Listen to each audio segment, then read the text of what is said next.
Assalamu alaikum dostlar. Kızının күнөө iş менен алектенүүсүнө эне макул болду, бирок bir шарт менен.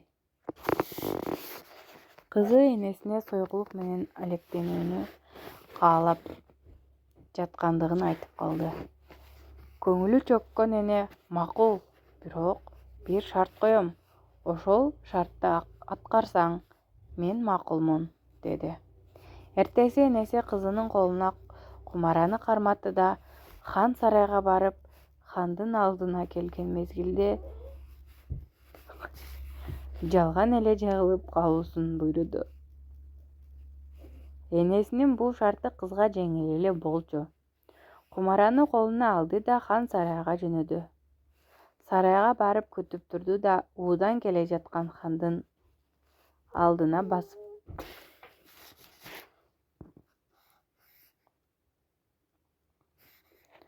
жыгылып калды. Жыгылган кызды көрүп, хан ат үстүнөн түшө калып чуркап келди.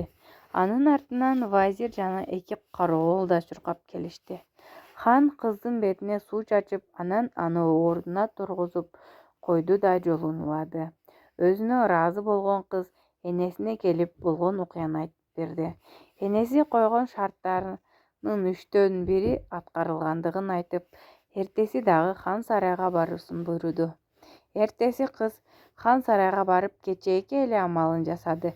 Бирок бул күнү ханага көңүл бурбастан өтүп кетти да вазир келип аны ордунан тургузуп койду. 3-күнү энеси кызды дагы жөнөттү. Кыз күндөгүдөй амалын жасап, жол боюнча жыгылып калды. Бул жолу ага вазир да басып келген жок. Болгону 2 кароол келип аны тургузуп койду. Энеси кызды 4-күнү дагы жөнөттү. Бул күнү кызга келген 2 кароол аны колунан сүйрөп, хан сарайдын короосунан алыс чыгарып салды да көңүл бурбастан басып кетишти. Кыз болгон окуяны энесине айтып келип, шартты аткарып бүттүмбү деп сурады. Ооба, шартты аткардың, деди энеси. Сойкулуктун башталышы сен ойлогондой болуусу мүмкүн. Сен алгач хан сарайга барганың сыяктуу баары сага чуркашат. Арадан күндөр өтөт, сен 2 жолу хан сарайга барган сыяктуу сага көңүл бургандар азая баштайт.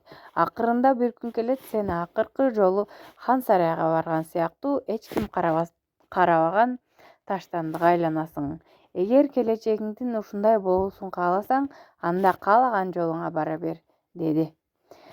Кыз энесин кучактап көз жашын төгүп көпкө ыйлады.